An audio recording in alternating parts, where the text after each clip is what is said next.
Alors, la naturopathie est une médecine de prévention. Elle est considérée comme une médecine traditionnelle, au même titre que la médecine ayurvédique ou la médecine chinoise. Donc elle regroupe un ensemble de techniques qui permettent de rétablir, de conserver ou d'optimiser sa santé, son bien-être et sa vitalité. Donc elles sont au nombre globalement de 10 et elles font appel à l'alimentation, les plantes sous toutes leurs formes, la gestion du stress, etc. Donc on prend en compte la vitalité et le terrain de la personne. Donc c'est une technique totalement individualisée et elle fait tout simplement appel au bon sens, aux règles d'hygiène de vie. Alors, la première consultation en naturopathie dure à peu près 1 heure, 1 heure et demie. Pendant ce bilan de vitalité, on effectue donc une étude de la morphologie dans un premier temps. On étudie les courbes du corps, on va voir ce qu'elles peuvent nous apprendre.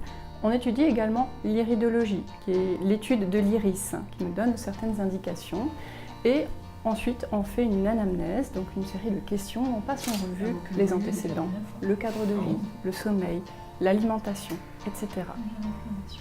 À la suite du bilan de vitalité, les éléments recueillis nous permettent de mettre en place un programme d'hygiène de vie, un programme optimal qui est totalement personnalisé, puisque chaque individu est unique. Donc, on met en place ce qui convient à chacun. Peut-être revoir l'alimentation, adapter une plante, etc. Donc attention, ce n'est pas un diagnostic et tous les conseils qu'on peut donner respectent et sont en accord avec les traitements qui sont donnés par le médecin.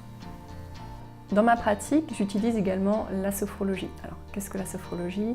C'est une science de la conscience. C'est une technique de relaxation profonde, inspirée en tout cas de l'hypnose et de méthodes orientales comme le yoga en l'occurrence.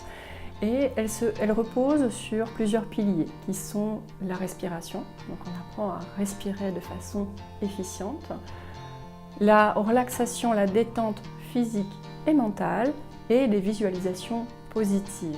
Donc ça permet de rééquilibrer le corps et l'esprit. La sophrologie est un très bon outil de développement personnel. Elle permet de mieux gérer son stress et de faire une préparation mentale. Donc ça peut être un examen, un accouchement, à toute autre épreuve, et également de mieux gérer sa douleur. Alors comment moi j'imbrique les deux? Pour moi, les deux sont indissociables. D'ailleurs, la sophrologie fait partie des 10 techniques de naturopathie. Travailler pour moi sur l'un permet d'optimiser l'autre. Il est difficile de travailler sur le mental sans travailler sur le corps, la physiologie, et de travailler sur la physiologie sans travailler le mental. On respecte dans la globalité la personne à travers les différents piliers, le physiologique, l'émotionnel et le mental.